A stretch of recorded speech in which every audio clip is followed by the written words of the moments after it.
یہ علم آپ سے حضرات کو منتقل ہو چکا ہے اور اس علم کی گہرائی اور اس علم کی حقیقت سے آپ ذہنی طور پر مانوس ہو چکے ہیں کہ مادی گوشت پوش کا جسم اصل جسم نہیں ہے. مادی گوشت پوش کا جسم دراصل اصل جسم کا ایک بہروپ ہے، یعنی اصل جسم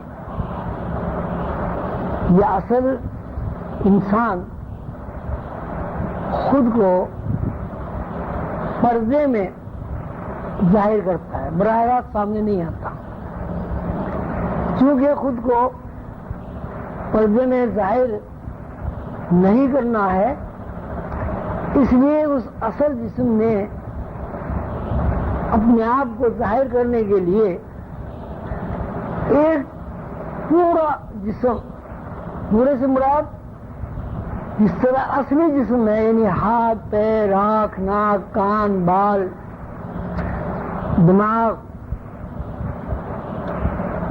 اندروں کا سارا نظام، دل پھیپھڑے آنکھیں یہ ہڈیاں، وہ اصل انسان نے ایک ایسا جسم تخلیق کیا کہ جو اصل انسان کی فوٹو اسٹیٹ کاپی ہے، یہ اصل انسان کا فوٹو ہے. اب اس کو ہم یہ کہہ سکتے ہیں کہ انسان گوشت پوش کا انسان جو ہمارے سامنے ہے، اس کی حیثیت نیگیٹو کی نہیں ہے، پازیٹو کی ہے. صورتحال یہ ہے کہ نیگیٹو جس طرح کا ہوگا اسی طرح کا پازیٹو بنے گا. مثلا اگر نیگیٹو پر کہیں داغ دھبا ہے تو پازیٹو تصویر میں بھی داغ دھبا آئے گا. نیگیٹو اگر رنگین ہے تو تصویر بھی رنگین بنے گی. نیگیٹو اگر بلیک اینڈ وائٹ ہے تو تصویر بھی بلیک اینڈ وائٹ بنے گی. لیکن نیگیٹو اور پازیٹو میں فرق یہ ہے کہ نیگیٹو جو عکس لیتا ہے وہ مادی جسم کا جو ظاہری رخ ہمارے سامنے ہے اس کا فوٹو لیتا ہے. اس کے برعکس جب ہم ایکس رے کی طرف جاتے ہیں تو ایکس رے مادی جسم کے اندرونی حصوں کا عکس لیتا ہے اور فوٹو لیتا ہے. اب صورتحال یہ ہے کہ ہمارے سامنے یہ جو مادی جسم ہے، مادی وجود ہے، جو مرکب ہے گوشت سے، جو مرکب ہے کھال سے، جو مرکب ہے ہڈیوں سے، جس کے اندر تحریکات قائم ہے دوران خون سے، یہ جسم کیوں اصلی نہیں ہے اور اصلی جسم کا کس طرح یہ میڈیم ہے یا کس طرح لباس ہے، اس کے بارے میں بھی وضاحت کرنے کی کوئی ضرورت نہیں ہے، اس لیے کہ بار بار یہ بتایا جا چکا ہے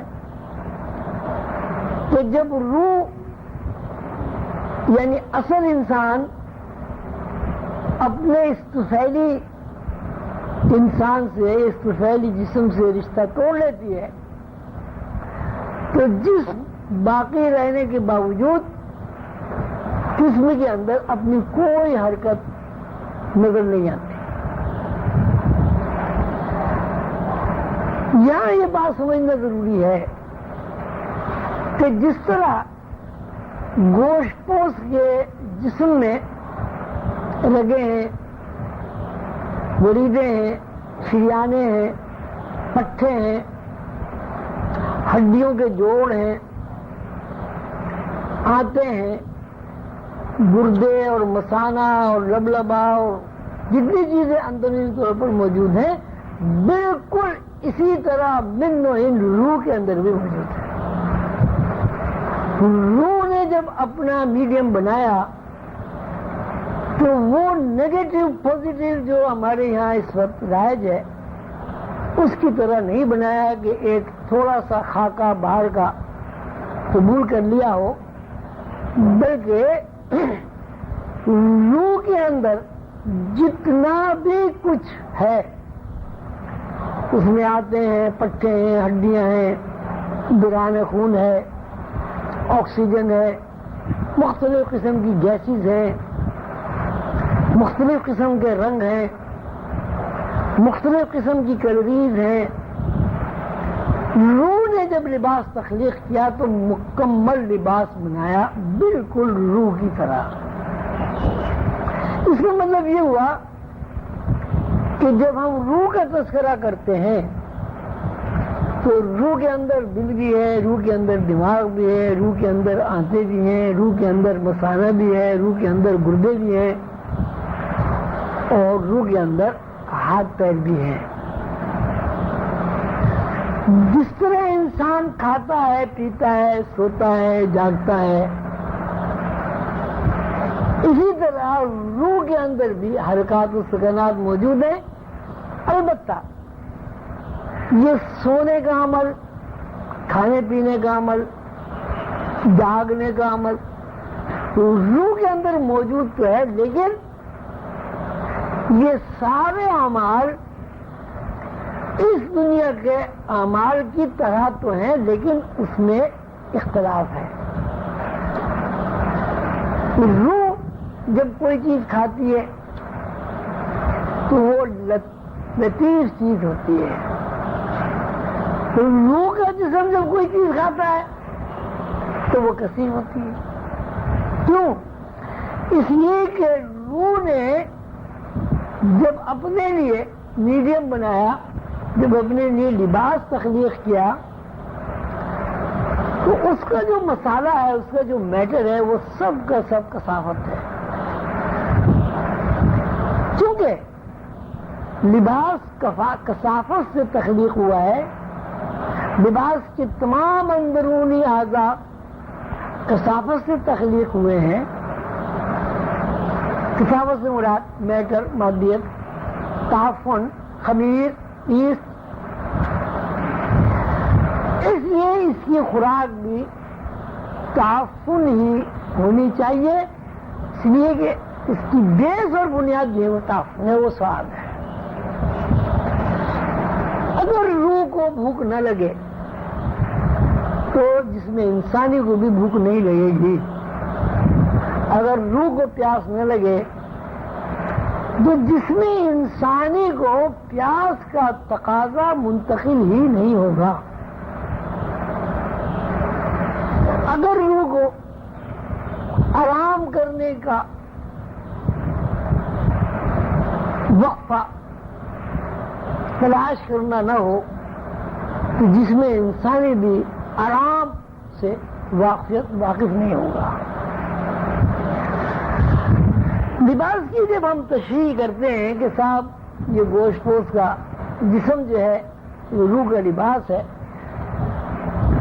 اس سلسلے میں حضور قلندر بابا اولیاء رحمۃ اللہ علیہ نے لوح قلم میں بڑے واضح طور پر مثال دی ہے. وہ فرماتے ہیں کہ انسان اپنی حفاظت کے لیے،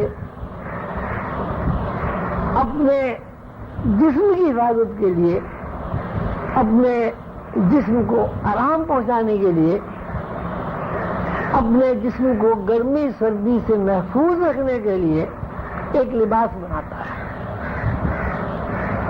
وہ لباس کھال کا ہو سکتا ہے، اون کا ہو سکتا ہے، کاٹن کا ہو سکتا ہے، پتوں کا ہو سکتا ہے، کسی بھی چیز کا ہو سکتا ہے.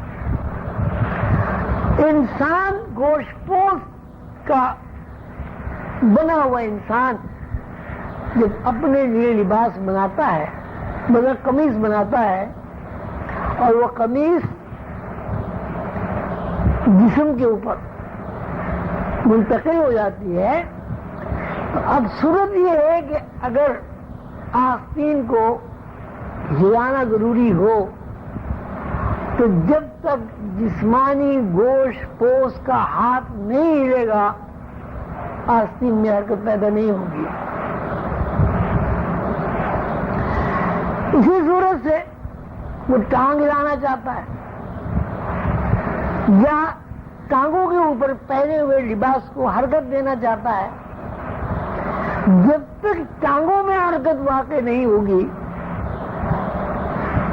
وہ ٹانگوں کے اوپر لباس جو موجود ہے اس کے اندر بھی حرکت نہیں ہوگی.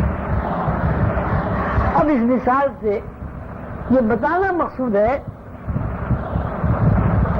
کہ گوشت پوست کا جسم جب لباس کو حرکت دیتا ہے تو لباس میں حرکت ہوتی ہے. اگر گوشت پوست کے جسم پر پہنا ہوا لباس اتار کر بالکل انسان کی طرح رکھ دیا جائے تو اس میں کسی بھی طرح حرکت واقع نہیں ہوگی. بیان کرنا یہ ہے کہ گوشت پوست کے اوپر جو لباس ہے جس طرح وہ گوشت پوست کے جسم کے تابع ہو کر حرکت کرتا ہے اسی طرح گوشت پوست کا جسم جو ہے وہ روح کا لباس ہے اور روح کے تابع ہو کر حرکت کرتا ہے. یہاں صرف لباس زیر بحث آتا ہے مثلاً کرتا شلوار، لیکن روح جب اپنا لباس تخلیق کرتی ہے تو وہ مکمل کمپلیٹ لباس ہوتا ہے. کمپلیٹ مکمل لباس میں پورا جسم انسانی، اس میں جو یہ بال جو ہے، بال میں کیا روح جو ہوتا ہے وہ روح بھی روح کے اندر موجود ہے، وہ روح بھی جسم انسانی میں منتقل